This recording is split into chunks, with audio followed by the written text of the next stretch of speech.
40대 이하 국민들에 대한 코로나19 백신 접종이 다음 달 26일부터 시작됩니다. 사전 예약은 다음 달 9일부터 나이 구별 없이 10부제로 운영합니다. 나는 언제 예약하고 언제 맞을 수 있는지 자세한 일정과 방법 알려드리겠습니다. 윤석열 전 검찰총장이 국민의힘에 입당했습니다. 예고 없이 갑자기 결정한 이유가 뭔지, 정치권에 미칠 파장은 어떨지 짚어보겠습니다. 잠시 후에 뵙겠습니다.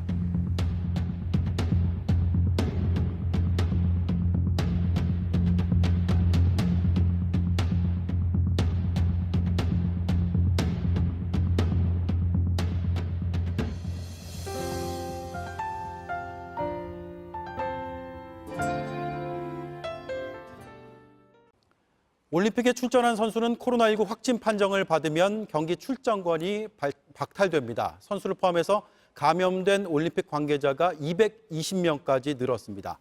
금메달을 노렸던 미국의 장대 높이뛰기 스타도 확진 판정으로 경기에 나가지 못하게 됐습니다. 이지은 기자입니다. 미국의 기대주 캔드릭스는 내일 열리는 장대 높이뛰기 예선에 출전할 수 없게 됐습니다. 경기를 이틀 앞두고 코로나19 양성 판정을 받았기 때문입니다. 직전 세계선수권대회에서 두 차례 우승했던 캔드릭스는 경기장이 아닌 호텔방에서 심경을 전했습니다. But for the sake of protocols, the Japanese say I am out. I have no recourse but to sit in isolation and watch the Olympics. 역시 확진돼 못 뛰게 된 같은 종목의 아르헨티나 선수도 착잡함을 드러냈습니다. 경쟁자도 충격에 휩싸였습니다. An hour ago, I was still preparing myself for a big battle with Sam. I'm kind of shocked. I kind of still don't believe it, really. 밀접 접촉한 호주 육상 대표팀 일부는 자가격리에 들어갔습니다. 국제올림픽위원회는 출전 여부가 번복되는 일은 없을 것이라고 확인했습니다. He and everyone else will be subject to the same strict protocols because it's important to give everyone confidence. 도쿄올림픽 관계자 중에선 오늘 27명이 더 감염됐습니다. 올림픽 방역 지침이 적용된 이달 들어서만 확진자가 200명 넘게 나왔습니다. 선수촌 상황은 심각한데 일본 정부는 뚜렷한 대책을 내놓지 못하고 있습니다. 스가 총리는 자국 선수가 메달을 딸 때마다 축하글을 올리면서도 방역 대책에 대해선 별다른 언급을 하지 않고 있습니다. JTBC 이지은입니다. 40대 이하에 대한 백신 접종 계획이 나왔습니다. 계획대로라면 저희가 보도했던 것처럼 원래 예정했던 11월 말보다 한 달 넘게 앞당겨서 집단 면역을 달성할 수 있습니다. 임신부나 청소년 접종은 물론 한 번 더 맞는 3차 접종도 검토하기로 했습니다. 최승훈 기자가 정리했습니다. 18살에서 49살까지 예약은 다음 달 9일부터입니다. 주민등록번호 생년월일 끝자리에 따라 예약할 수 있는 날짜가 정해집니다. 일로 끝나면 8월 11일에 예약해야 합니다. 이렇게 모두 1,577만 명이 열흘에 걸쳐 예약합니다.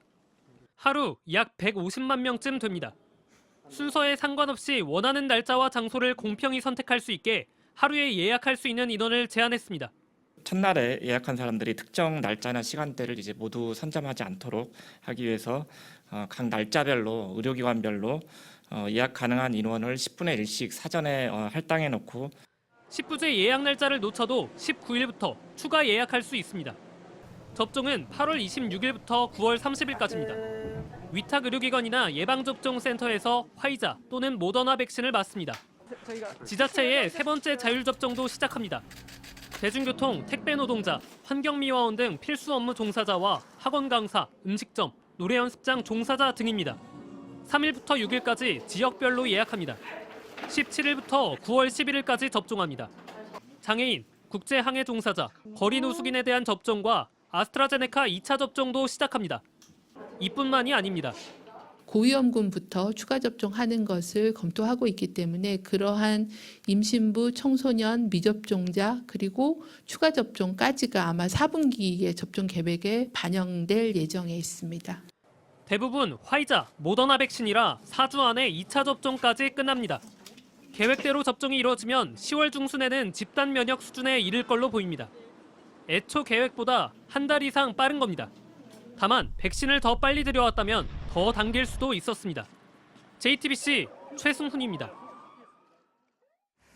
네, 이렇게 계획대로 되려면 백신이 제때 들어와야 합니다. 정부는 문제 없을 거라고 했지만 방역수장인 정은경 질병관리청장은 급하게 일정이 바뀔 수 있다고 했습니다. 할 때마다 혼란스러웠던 사전 예약도 이번에는 잘 될지 걱정입니다. 윤영탁 기자입니다. 정부는 8월까지 백신 3,800만 회분, 9월까지 4,200만 회분을 들여오겠다고 했습니다. 8, 9월 1차 접종 대상 전부를 마치고도 남는 양입니다. 지금까지 정부가 국민들께 보고드린 분기별 백신 물량이 제때 도입되지 않은 경우는 없습니다. 하지만 구체적으로 확인된 건 모더나 850만 회분뿐입니다. 코백스 물량까지 약 2천만 회분 정도로 추정되는 아스트라제네카 백신과 4천만 회분 규모로 계약한 노바백스 물량이 얼마만큼 포함되어 있는지 알 수 없습니다. 모두 3분기엔 1차 접종이 어려운 백신입니다. 방역당국 스스로도 문제가 있을 수 있다고 했습니다. 백신의 총 공급량은 충분한 상황입니다. 다만 전 세계적으로 백신 수급 상황이 불확실한 상황이어서 불가피하게 일정이 변경될 가능성은 남아있는 그런. 사전 예약도 여전히 걱정스럽습니다. 이미 50대 이상 사전 예약은 할 때마다 큰 어려움을 겪었습니다. 선착순 예약을 고집하면 대란은 피할 수 없다는 전문가들의 지적이 이어졌습니다. 그러나 정부는 1,700만 명을 대상으로 또 한 번 대규모 선착순 예약을 준비했습니다. 10부제로 하루에 예약하는 사람을 줄이는 게 대책이라고 밝혔습니다. 이렇게 될 경우에 하루에 한 150만 명에서 160만 명 내외가 예약에 참여할 걸로 보이고 있습니다. 하지만 50대 사전 예약 때 이 정도 규모로 예약을 받는데도 몇 배 사람이 몰려서 시스템이 먹통이 됐습니다. 예정대로 9월 말까지 전 국민의 70%가 1차 접종을 끝내려면 아직 넘어야 할 산이 많습니다. JTBC 윤영탁입니다. 확진자가 계속 늘면서 의료 체계는 무너지기 직전입니다. 심정지 환자가 1시간 넘게 병상을 찾지 못하다가 숨지기도 했습니다. 취재 기자 연결해서 들어보죠. 박민규 기자, 정확히 어떤 일이 있었습니까? 네, 지난 화요일이었습니다. 오전 11시 40분쯤 이곳 국립의료원에 43살 남성 환자가 심정지 상태로 이송됐습니다. 여러 처치를 했지만 숨졌는데요. 문제는 119 신고부터 이곳 의료원 도착까지 1시간 반이라는 시간이 걸렸다는 점입니다. 현장에 출동한 구급대가 서울뿐 아니라 경기도까지 20곳 넘는 병원에 환자를 보낼 수 있느냐고 물었는데 안 된다는 답만 들었습니다. 네, 그렇게 늦어진 이유가 있습니까? 간단히 말씀드리면 이 환자가 확진자가 아니었기 때문입니다. 이 환자는 숨지기 전날 월요일 코로나 검사를 받았는데요. 의식을 잃고 쓰러질 때까지 이 검사 결과가 나오지 않은 상태였습니다. 그래서 일단 의심 환자로 병원에 보내려고 했는데요. 심정지 환자에다가 열도 났기 때문에 응급실 안에 있는 격리병상으로 가야 했습니다. 그러나 자리가 없었습니다. 결국 구급대가 보건소에 전화해서 확진 사실을 확인했습니다. 그제서야 코로나 환자로 분류돼 이곳으로 올 수 있었습니다. 네, 그러니까 확진자가 계속 늘면 이런 일이 또 있을까 봐 걱정인데 어떻습니까? 예, 맞습니다. 확진자가 늘면 치료를 받아야 할 병상은 부족해집니다. 의료진이 코로나 대응에 몰리면서 특히 응급실은 대응 능력이 떨어지고 격리 병상도 부족해지고 있습니다. 오늘도 전국에서 환자 1,710명이 추가됐는데요. 국내 발생 환자 3명 가운데 2명이 수도권에서 나왔습니다. 이번 주 수도권 일평균 환자는 오늘까지 964명으로 집계됐습니다. 최근 3주 연속 계속 1,000명에 가깝습니다. 병상 부족 우려는 비수도권에서 주로 나왔지만 수도권 확산도 여전한 겁니다. 네, 이제 그래서 정부는 병상을 계속 늘리겠다고 하지만 현장에서는 어떻게 받아들이고 있습니까? 네, 수도권에 6,200개, 비수도권 1,800개 이렇게 해서 전국에 8,000개 병상을 더 늘리겠다는 게 정부 계획입니다. 그러나 전해드린 심정지 환자 사례만 봐도요. 이 숫자만 믿고 안심하기는 어려워 보입니다. 의료 현장에서는요. 실제 쓸 수 있는 병상 수가 발표되는 것보다 적다. 확보해둔 병상을 쓰려면 준비에만 2, 3일이 걸린다. 이런 말이 나옵니다. 음압 격리병실이나 중환자 병실은 비교적 이 특성상 의료진이 더 많이 필요합니다. 그런데 지금 기존 코로나 대응만으로도 이미 벅찬 상황이란 겁니다. 결국 발표된 병상 숫자가 곧 즉시 가동 가능한 이 병상 숫자와 일치하지는 않는다는 얘기입니다. 네, 알겠습니다. 박민규 기자가 전해드렸습니다. 부산 해운대 신세계백화점 센텀시티점 1층 명품 매장에서 현재까지 직원과 방문객 등 10명이 확진됐습니다. 부산시 방역당국은 해당 매장 직원 56명을 격리했습니다. 또 전자 출입 명부 등을 통해서 이 매장에 1,600명이 다녀간 사실을 확인하고 이들에 대한 진단 검사를 하기로 했습니다. 상황이 이런데도 방역 수칙 어기는 곳들이 계속 나옵니다. 오늘 새벽에는 몰래 영업하던 부산의 한 노래 주점이 적발됐는데 닷새 전에도 걸렸던 곳입니다. 자세한 내용 윤두열 기자입니다. 앞문으로 들어갔다는 신호가 오자 뒷문을 따고 들어갑니다. 바로 영업 중인 방이 나옵니다. 다른 방에는 종업원이 앉아 있습니다. 지난 19일부터 부산에선 유흥시설뿐 아니라 노래 연습장도 영업을 아예 못하는데 장사하던 노래 주점이 적발됐습니다. 간판 불 내리고 문까지 잠궜지만 밖에서 에어컨 실외기가 돌아가고 있어 영업하는 걸 눈치챌 수 있었습니다. 그런데 알고 보니 이곳은 닷새 전 이미 불법 영업으로 적발이 됐던 곳입니다. 그때도 문 잠그고 영업했는데 또 간큰 영업 이어가다가 닷새 만에 걸린 겁니다.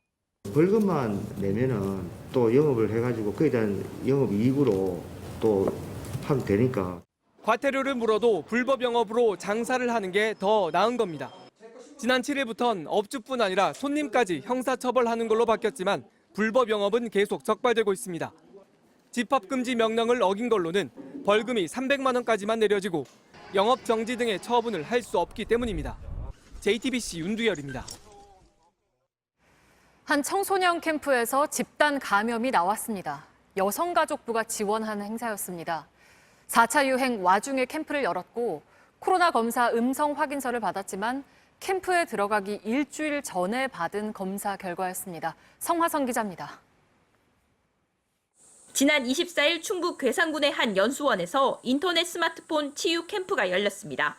중고등학생과 멘토 대학생 등 29명이 참가했습니다.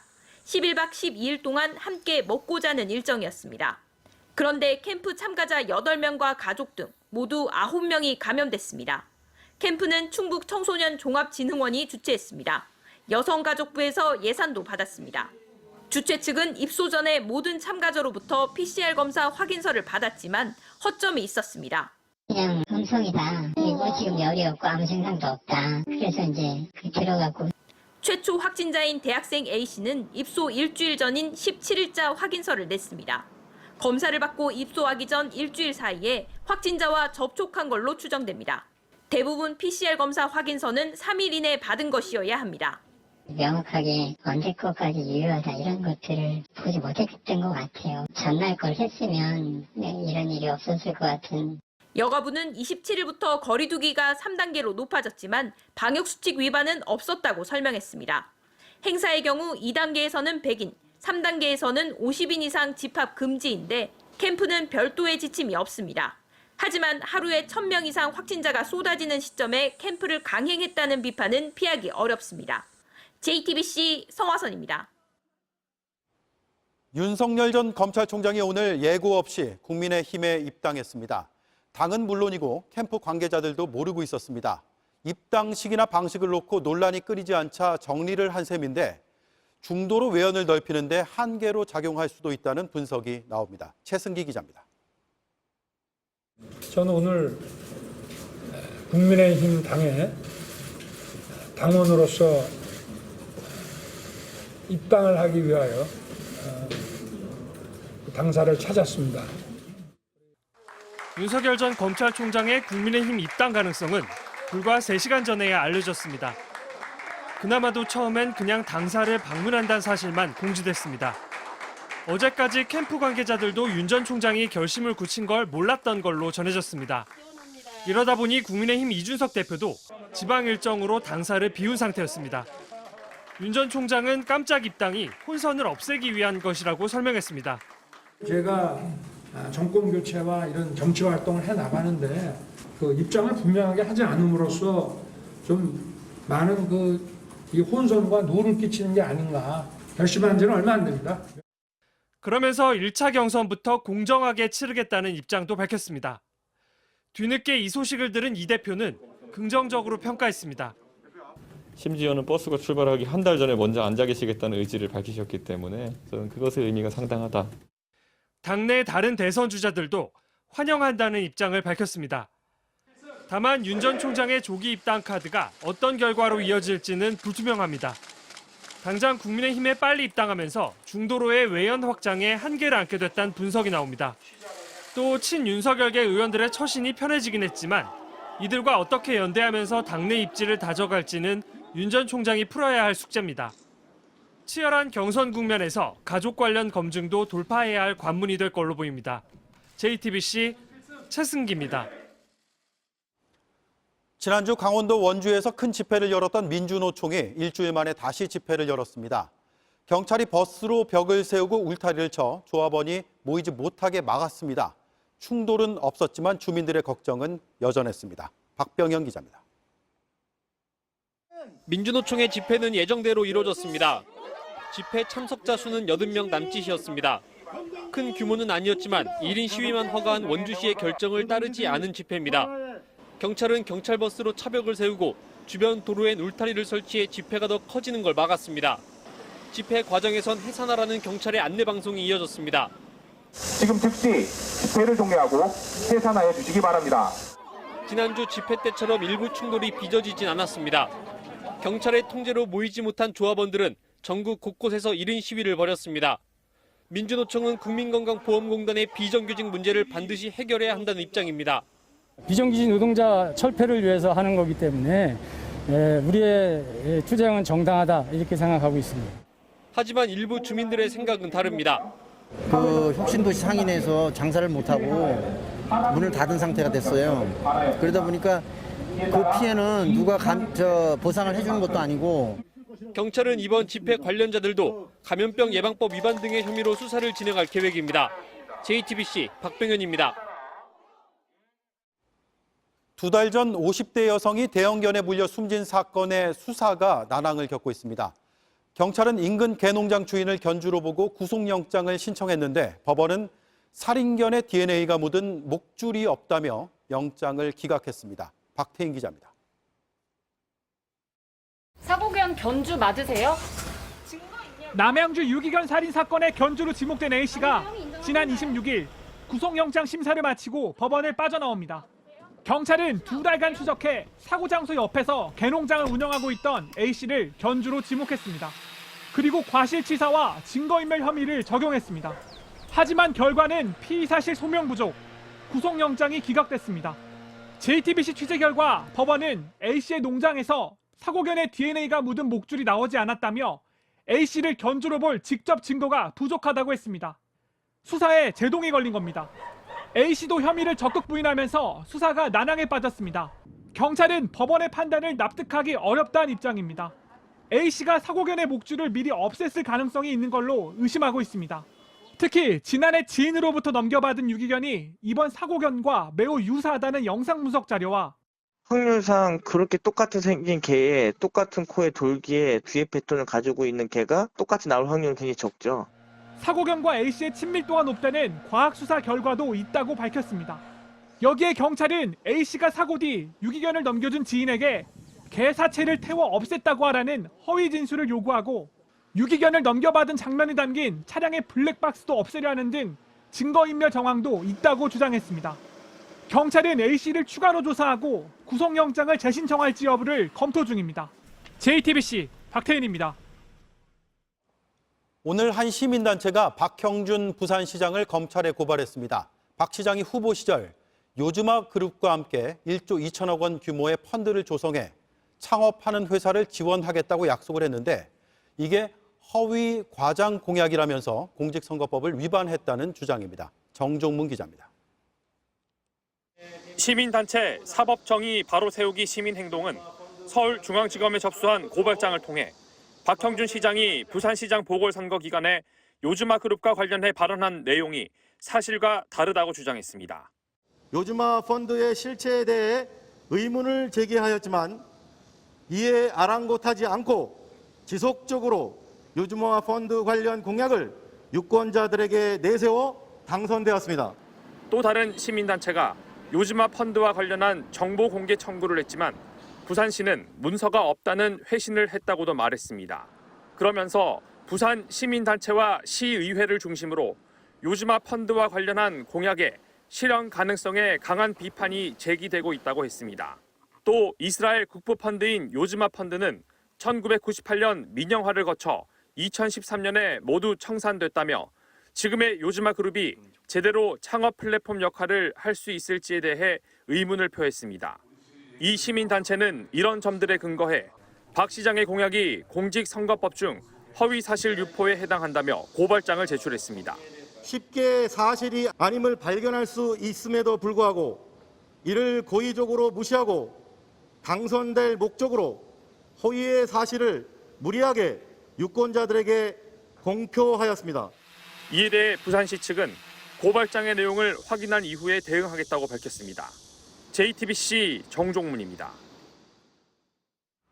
네, 배경과 쟁점을 취재 기자와 조금 더 짚어보겠습니다. 이재 기자, 일단 고발장 내용부터 보겠습니다. 선거 공약과 관련해서 공직선거법 위반 혐의로 수사를 해달라 이렇게 요청을 한 거죠.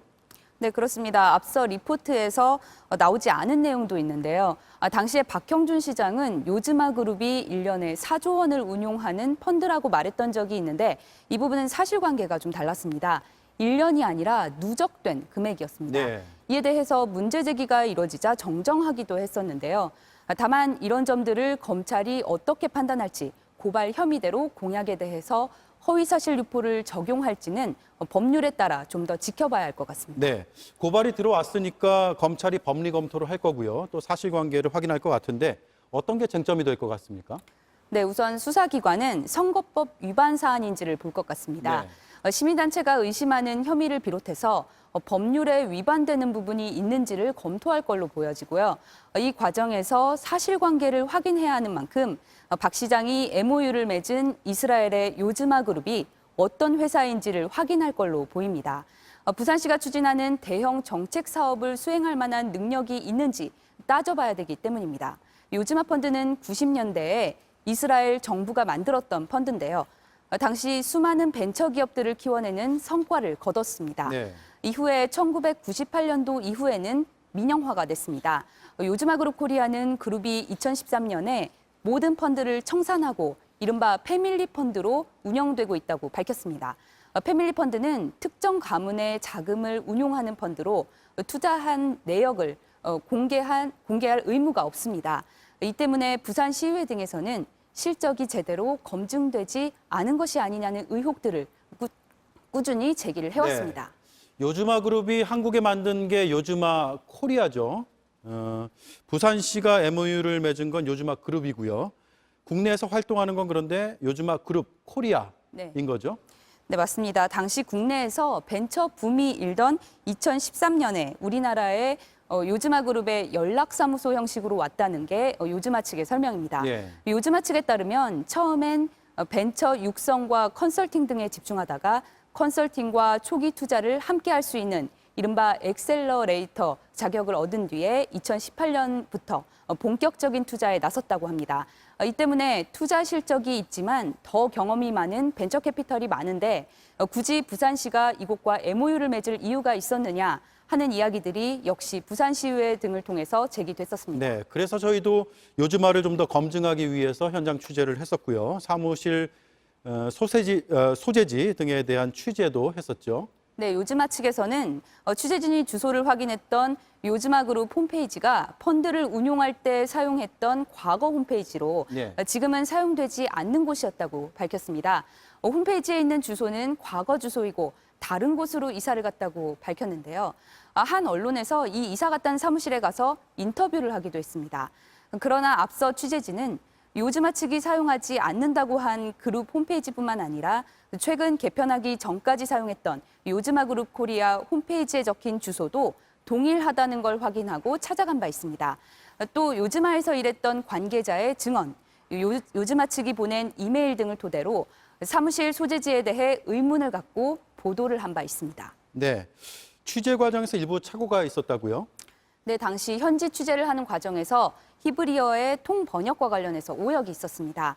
지난 6일 보도에서 해당 주소를 찾아가 보니 요즈마란 간판이 달려 있는데 다른 사무실이라는 보도를 했는데 다시 확인을 해보니 요즈마라는 글자는 없었던 걸로 확인됐습니다. 네, 알겠습니다. 이지혜 기자였습니다.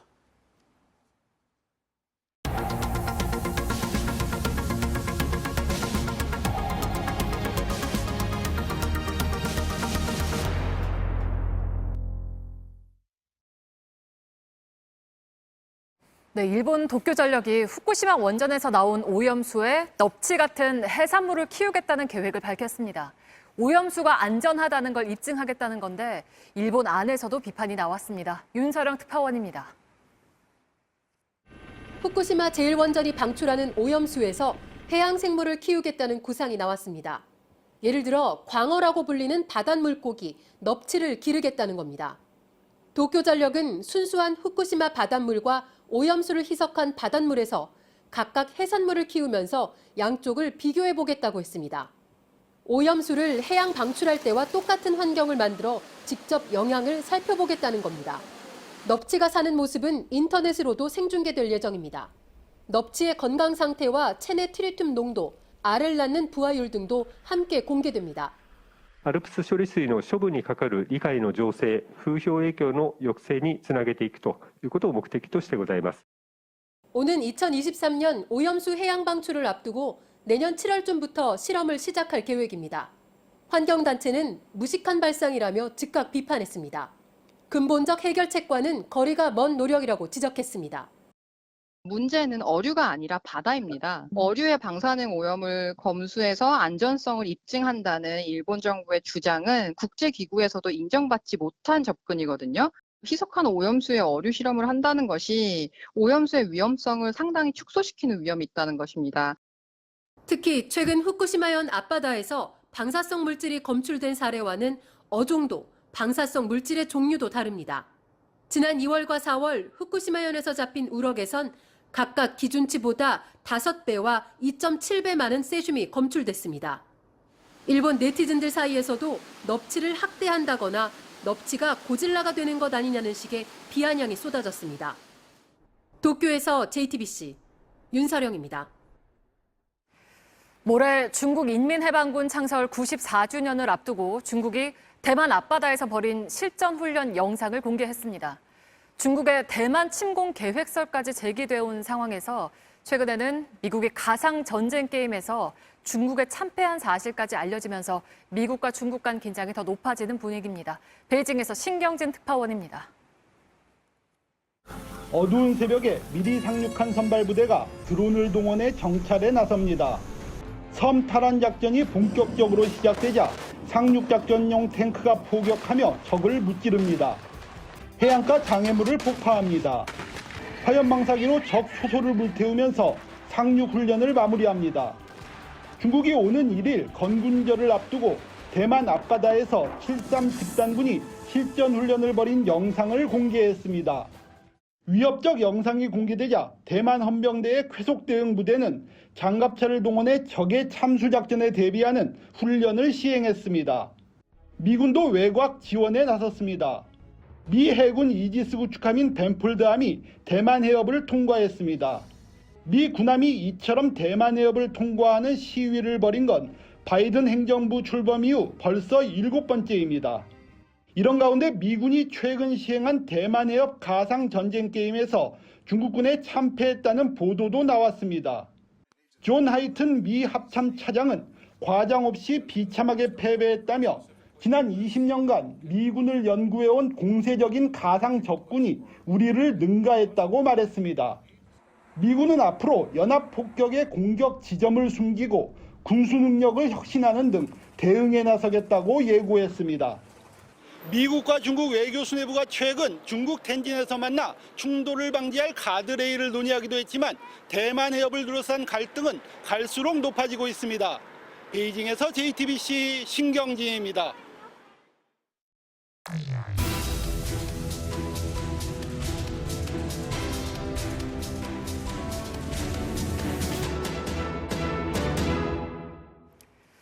전염성도 없고 치료약도 개발됐지만 한센병 환자들은 편견과 억압에 시달려왔습니다.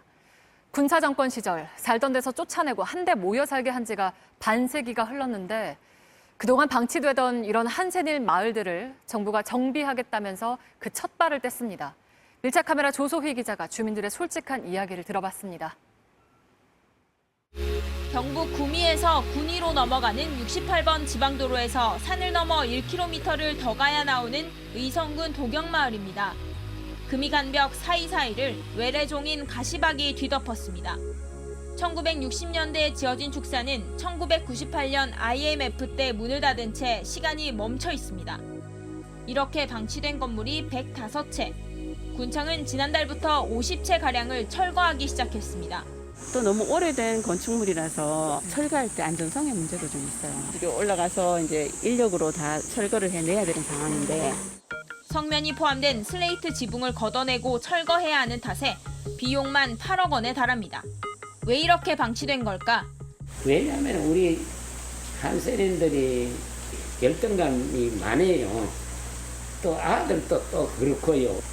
대한민국에는 편견이 너무 많다 보니까 한센병에 걸린 주민들은 병원에서 군용 트럭에 실려 고향이 아닌 마을로 와 50년 넘게 살았지만 불만이 담긴 민원 한 번 넣지 못했습니다.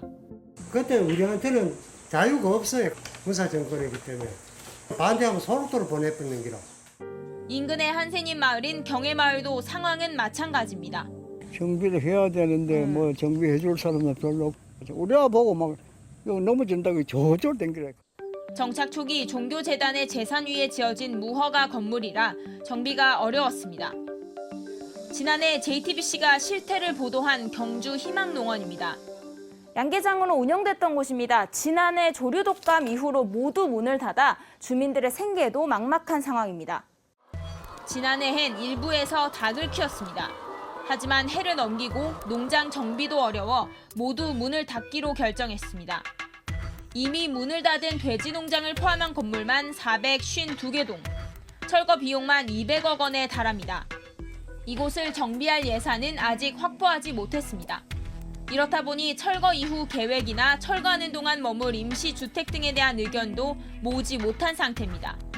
주민들은 과거 국가의 지시로 옮겨다니며 불이익을 받은 것에 대한 두려움이 큽니다. 당신네들이 이제 위축되죠. 뭐 우리도 꺼리는데 하물며 어른들은 다 하죠. 철거하고 나서 다른 생계 대책을 어떻게 세울 거냐.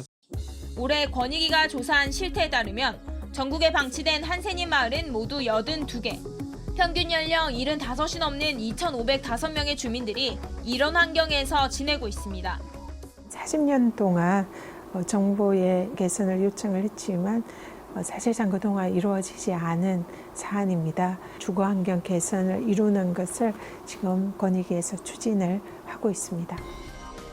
한센인들은 국가의회 혹은 사회적 편견 때문에 평생을 단절된 채 살아왔습니다. 숨죽여 지내왔다는 이유만으로 더 이상 방치돼선 안 될 겁니다. 밀착 카메라 조소입니다.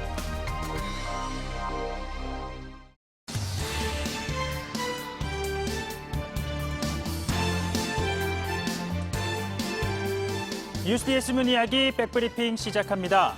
오늘 첫 번째 브리핑은요. 선배의 충고입니다. 앞서 백브리핑에서 전해드린 바 있는데요. 다음 주부터 여름휴가를 떠나는 이준석 국민의힘 대표, 이 개인 택시 운전 자격을 위한 교육을 받으러 간다고 했죠. 이 얘기를 들은 안민석 민주당 의원이 한마디 했는데요. 선배 택시 기사로서 몇 가지 충고를 하겠다는 겁니다. 안 의원은 지난 2005년 택시 면허증을 취득했고 명절 때마다 이렇게 택시 운전을 하며 시민들을 만나고 있다고 합니다. 작년에 반값 등록금 될 것 같더니 조금밖에 안 내렸잖아. 터미널 전철역이 지역에선 대문에 다름없는데. 서울대병원이 뭐. 요새 애들 맡길 곳이 부족해서 완전 난리예요, 난리. 먼저 몰았으니까 선배든 맞네요. 자, 아무튼 안 의원 이 대표를 향해서 이 사진 몇 컷 찍고 이 운전하는 신용하면서 쇼할 생각이면 아예 핸들을 잡지 말라라고 한 겁니다. 그러니까 진정성을 갖고 하라는 것이죠. 이 얘기를 들은 이 대표, 무슨 말이냐, 안 의원님이야말로 쇼를 하는 것 아니냐고 되묻습니다. 저는 이미 2019년에 두 달간 법인 택시 기사로서 26일 만근을 2달 동안 했습니다. 오히려 안민석 의원이 말씀하시는 것처럼 때때로 하시는 택시가 쇼에 가깝습니다. 그런 어떤 괴상한 지적을 하지 않았으면 좋겠어요. 앞서 이준석 대표는 주말에 시간이 날 때마다 택시를 몰면서 시민들을 만나고 또 택시업계의 고충도 들어보겠다라고 했는데요. 그러니까 이 명절 때만 며칠씩 운전한 안 의원님이 오히려 쇼를 한 것 아니냐는 겁니다. 아무튼 두 분 다 택시기사가 직업은 아닙니다. 한 분은 거대 여당의 현역 중진 의원이고 또 한 분은 제1야당의 대표죠.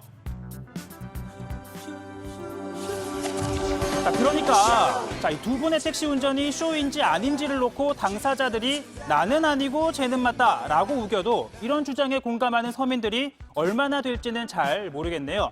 그래도 좋은 취지에서 국민들의 목소리 직접 듣겠다고 한다고 하니 안전운전 또 경청운전 하시길 바랍니다. 다음 브리핑은요. 방구석 올림픽입니다. 코로나19로 이번 도쿄올림픽은 참 많은 걸 바꿔놨죠. 특히나 이 텅 빈 관중석, 좀 많은 아쉬움을 더하는데요. 하지만 우리 국민들의 응원 열기는 식지 않고 있습니다. 이른바 방구석 올림픽 집콕 응원이 있죠. 먼저 오늘 기쁜 소식이 들려왔습니다. 앞서 들으셨죠? 안산 선수의 결승전, 이 마지막 슛오프를 지켜보는 사촌 형제들이라고 합니다. 10점 맞아라! 제발 신중하게. 네, 말한 대로 딱 맞아 떨어졌죠. 다음은요, 7살 쌍둥이 형제인데요. 머리에 이 투명 비닐을 뒤집어 쓰고 막대기로 이렇게 결투를 벌입니다. 좀 덥지 않을까 싶은데 신나 보이죠? 근데 어린이들 사이에선 펜싱이 이렇게 인기가 많은데요. 또 9살, 8살 형제입니다. 이 선캡으로 얼굴을 가리고 장난감 칼까지 제법 그럴싸해 보이는데요. 1점. 네, 여기 심판까지 같이 있네요. 다음은 수영 선수입니다. 8살 친구인데요. 좀 좁아 보이긴 하지만 욕조에서만큼은 이미 물색깔도 그렇고요. 금메달감입니다. 그리고 5살 한 어린이는요. 파란색 이불을 수영장 삼아 제법 그럴싸할 실력도 뽐내고 있습니다. 자, 이어서 우리 태권도인데요. 7살 원지우 어린이 이렇게 지르기와 발차기까지 선보이며 응원을 합니다. 끝으로 오늘 최연소 응원 아닐까 싶은데요. 5개월 안리연 왕자님입니다. 이 펜싱 경기를 지켜보는 모습, 그리고 또 이 식빵 언니, 이 배구를 보는 모습까지 5개월인데요. 이 집중력은 인생 50회차쯤 돼 보이네요. 자, 코로나19로 요즘 외출은 최대한 자제하고 계실 겁니다. 날도 덥기도 하고 말이죠. 이번 주말에는요, 집콕 하시면서 우리 올림픽 선수단 응원하며 보내시는 건 어떨까요? 그리고 소셜미디어에 샵 뉴스룸 백브리핑, 샵 백브리핑 등등 태그 달아주시면 재미있는 모습들 저희가 또 추가로 소개해드리겠습니다. 물론 올림픽 응원이 아니어도 일상 속 재미난 이야기 또 알리고 싶은 이야기들도 좋습니다. 오늘 백브리핑은 여기까지입니다.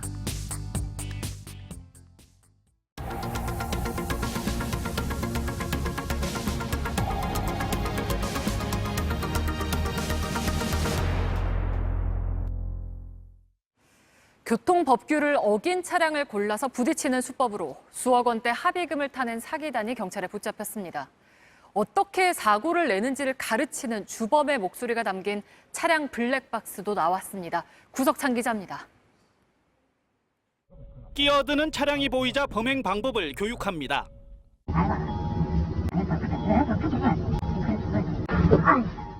신호를 지키지 않고 교차로를 지나는 차량도 표적이 됐습니다. 유턴하며 부딪히는 것처럼 일부러 사고를 냅니다. 30대 A씨 일당이 2017년 1월부터 지난달까지 부산과 경남, 경북을 돌며 벌인 보험 사기들입니다. 이들은 이런 대로부터 길이 좁아지는 병목 구간과 주택가 골목까지 장소를 가리지 않았습니다. 경찰의 추적을 피하기 위해 범행에는 주로 렌터카를 이용했습니다. 보험금과 합의금 명목으로 45차례에 걸쳐 2억 4천만 원을 가로챘습니다. TV에서는 저는 안 당할 줄 알았는데 제가 그렇게 당하니까 주변 사람들한테 조심하라는 말밖에 뭐 할 수. 하지만 비슷한 접수가 계속되는 걸 수상히 여긴 보험사의 신고에 덜미를 잡혔습니다. 지난해 전국에서 적발된 보험 사기 금액은 8,986억 원. 이 중 자동차 보험 사기는 3,830억 원으로 42.6%를 차지했습니다. 신고하지 말 것을 얘기하는 경우도 많이 있고 현장에서 합의를 종용하는 경우들이 많이 있습니다. 경찰은 보험 사기 방지 특별법 위반 혐의로 주범 A씨를 구속하고 교도소 동기 B씨 등 7명을 검찰에 넘겼습니다. JTBC 구석찬입니다. 지난 주말 서울 지하철 1호선 열차 안에서 20대 승객이 맞고 성추행을 당하는 일이 있었습니다. 오전 7시였는데 열차에 사람도 없고 CCTV가 없어서 그 상황을 아무도 몰랐습니다. 법적으로 2014년 이후에 도입된 지하철에는 CCTV를 반드시 달아야 하는데 저희가 취재를 해보니 구형 모델인 서울 134호선에는 CCTV가 달린 열차가 한 대도 없었습니다. 안지현 기자입니다. 사건이 있었던 지하철 1호선 용산역. 열차에 올라 살펴봐도 CCTV가 보이지 않습니다. 다음 열차도 역시나 상황은 같습니다. 서울 지하철 1호선 열차 내에는 CCTV가 단 한 대도 없습니다. 3호선과 4호선도 마찬가지로 설치율은 0%. 그나마 2호선과 7호선의 설치가 집중돼 있어서 8호선까지의 CCTV 설치율은 고작 39%에 불과합니다.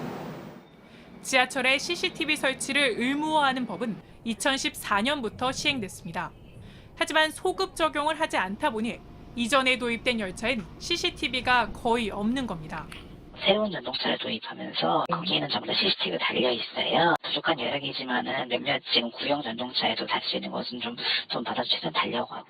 서울의 1에서 8호선 열차 모두에 CCTV를 달기 위해 필요한 예산은 약 304억 원. 하지만 교통공사의 재정 악화로 이 예산을 다 마련할 수는 없다는 겁니다. 이런 가운데 관리 주체가 다른 9호선의 경우엔 법 개정 이후 도입된 일부 열차에도 CCTV를 달지 않은 걸로 JTBC 취재 결과 파악됐습니다.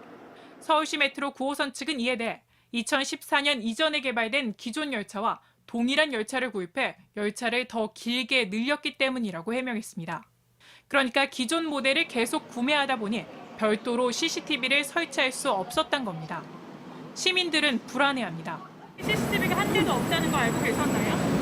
전혀 몰랐어요. 그런 일이 만약에 저한테 생긴다면 어떻게 대처를 해야 될지 진짜 모를 것 같아요. 그냥 당하는 수밖에 없겠구나.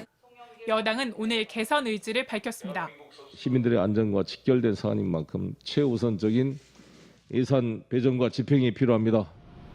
JTBC 안지현입니다.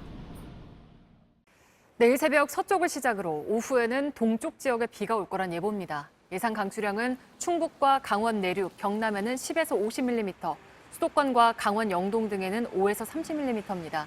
비가 오면서 기온은 내려가겠지만 습도가 높아서 체감 온도는 여전히 높겠습니다. 오늘 뉴스룸은 여기까지입니다. 저희는 주말에도 다시 새롭게 뜨겠습니다. 고맙습니다. 기분 좋은 상상을 하면 어떨까? 모두가 날 좋아한다고. 몸에 좋은 생각을 하면 어떨까? 보기보다 난 괜찮다고. 언제나 많은 일들이 날 속상하게 해. 하지만 행복해지